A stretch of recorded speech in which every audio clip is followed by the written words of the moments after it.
Porsche secretly joins F1 by using Red Bull's backdoor entry trick. Christian Horner was always the gatekeeper. For years, Porsche tried to break into Formula One with Red Bull, and for years, Horner shut the door. That was 2022, contracts drawn, press releases prepped, even merchandise mock-ups were ready to go. But in the final hour, Horner pulled the plug. Porsche wanted ownership, not just a sticker on the car, and he wasn't about to let them rewrite Red Bull's DNA. Fast forward to 2025, and Horner's no longer around to say no. A leaked text message scandal, personal, explosive, and perfectly timed, set off a chain reaction that cracked Red Bull's empire wide open. The team didn't collapse overnight, but make no mistake, the damage was done. Engineers left, performance dropped, and the fortress that once ruled Formula One began to crumble from within. And that's when Porsche moved in. You gotta understand the timing here. The FA, after years of looking the other way, suddenly decided to enforce a regulation that had sat ignored for decades.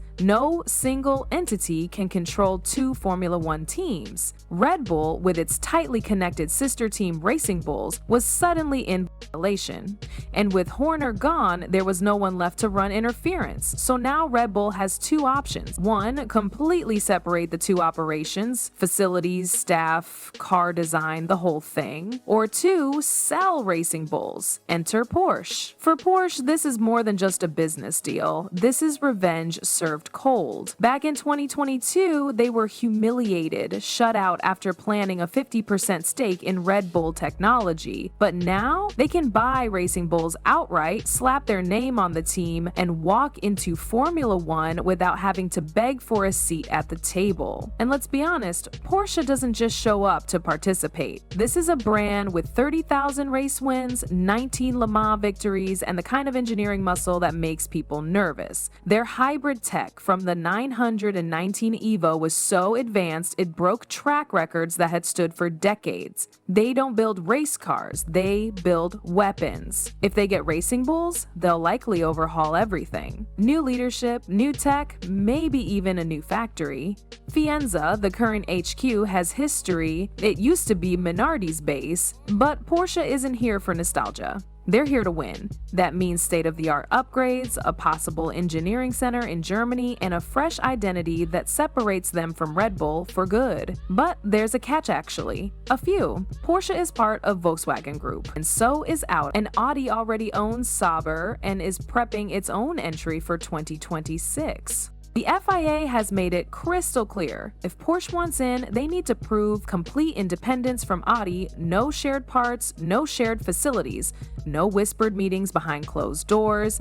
If there's even a hint of collaboration, the whole thing falls apart. That's where things get messy. Volkswagen is used to synergy. They love sharing tech between brands, but the FIA isn't buying it. They've told them flat out, Porsche and Audi need different teams, different staff, different budgets. A crossover, no excuses, it's a logistical nightmare and an expensive one, but Porsche might just be willing to pay the price because 2026 isn't just another season, it's a technical reset, a clean slate, and the perfect moment to jump in with new engines, new rules, and sustainable fuel mandates that fit Porsche's long-term road car strategy like a glove. And with Red Bull quietly looking to offload Racing Bulls without losing face, this might be the best chance Porsche's ever had. Laurent Mekies didn't ask for this level of power, but when Horner's chair became vacant, he was the only one Red Bull trusted not to set the place on fire. Mekies wasn't a headline name like Horner or Toto Wolff, but inside the paddock, people respected him. He'd been everywhere, from Toro Rosso and the FIA to Ferrari and Racing Bulls. He understood politics, tech, and people.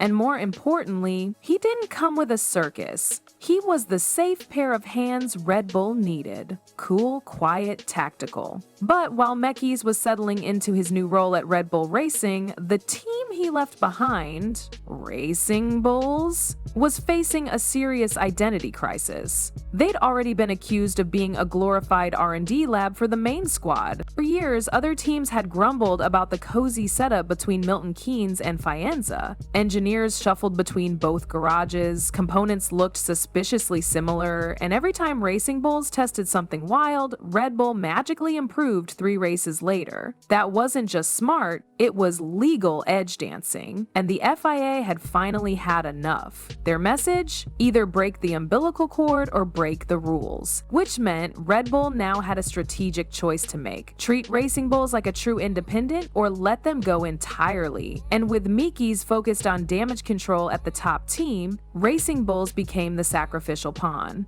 That's when Porsche started circling. The German brand had watched this drama unfold with patience. They knew Red Bull didn't want a public sale, didn't want it to look like a forced move, though Porsche started quiet conversations, not about buying Racing Bulls, but about building something new from its ashes. A proper manufacturer team, with its own name, its own voice, and no strings back to Milton Keynes. For Porsche, that's the dream. Full creative control, total independence, and a brand story no one can touch. And this time, the timing couldn't be better. 2026 brings an engine reset that levels the playing field. Old power units go out, new hybrid systems come in, with a 50/50 split between internal combustion and electric power. Porsche has already mastered this balance in other series. The 919 Hybrid proved it. The 919 Evo made it terrifying. They've been waiting for a moment like this, where legacy doesn't matter and innovation does. On the commercial side, it's a goldmine. Formula One is booming in America. Porsche's biggest market just happens to be the US. And with races in Miami, Austin, and Vegas drawing millions of eyeballs, the timing is too perfect to ignore. F1 isn't just sport anymore, it's showbiz. And Porsche wants in. But back in Europe, things aren't quite so smooth. Inside the Volkswagen group, there's tension. Audi's already in deep with Sauber. They've invested hundreds of millions, their engine is testing, their staff is hired, and now Porsche wants a piece of the same pie. It's causing boardroom headaches. There's talk of duplicated costs, turf wars, and potential sabotage if they're not careful. The FIA is making it worse. Their rules now demand complete operational independence. Different wind tunnels, different management teams, different suppliers. It's not just about legal documents, it's about day-to-day decisions. And Porsche needs to convince regulators that this won't be Audi in disguise, but Porsche has one advantage Audi doesn't: prestige. Audi's got the cash. But Porsche has mystique. They're not just another car brand, they're motorsport royalty, and an F1 legacy still matters. The only problem is the clock. If Porsche wants to make the 2026 grid, they need this deal greenlit fast. Racing Bulls can't sit in limbo forever. Engineers need to be hired, chassis plans need approval, and the 2026 power unit window is already ticking. Yuki Tsunoda walked into the Racing Bulls garage in Budapest with a quiet fire in his eyes. No one had told him anything official, but whispers spread fast in the paddock. Porsche was coming, and that meant everything could change. Drivers, engineers, even the name above the garage. But Yuki had been through worse. From wild rookie to point scorer, he'd clawed his way into being more than just a Red Bull experiment. He was finally respected. And now, the rug might get pulled again.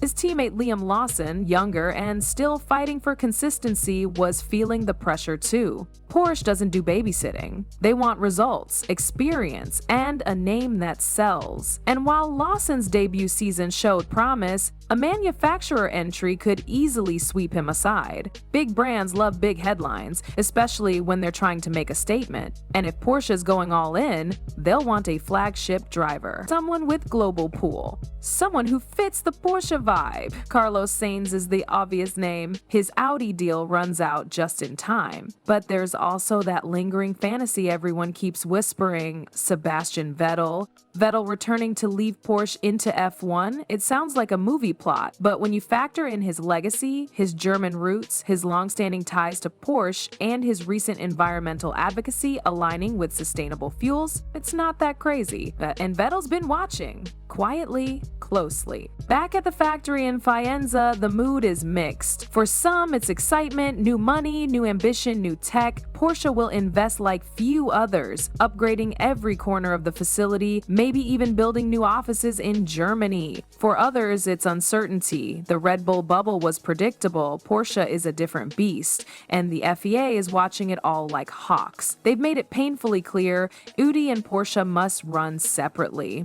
No shared staff, no shared suppliers, no secret coordination. Every piece of tech must be independently designed. The engines, the aerodynamics, even the exhaust layouts, everything has to scream autonomy. And it's not just about performance, it's about fairness. F1's cost cap era changed the game. Teams now operate under strict financial constraints, $135 million 0 cents for operations, $95 million 0 cents for power units. Two teams under the same umbrella could bend those numbers in ways that smaller outfits can't compete with. So the FIA is setting up walls, real and metaphorical. Porsche, to their credit, seems willing to play ball.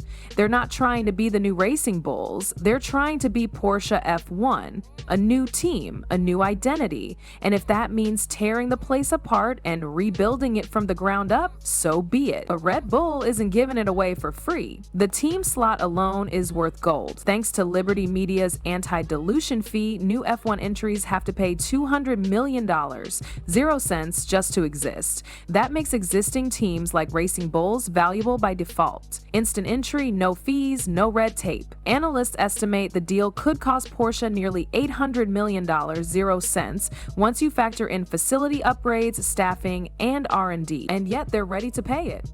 Because this isn't about joining Formula One, it's about owning their place in it. Finally, back in Milton Keynes, Red Bull is already thinking ahead. With the Racing Bulls chapter closing, they'll lose their testing ground, their driver development pipeline, and one of their biggest hidden advantages. It's the end of a 2-decade system that produced champions. But Porsche's arrival could rebalance the grid. New players, new rivalries, and a fresh name on the starting grid. If the FIA signs off, Porsche won't just be entering Formula One, they'll be crashing through the front door with a $1 billion battering ram, and this time, no one's slamming it shut.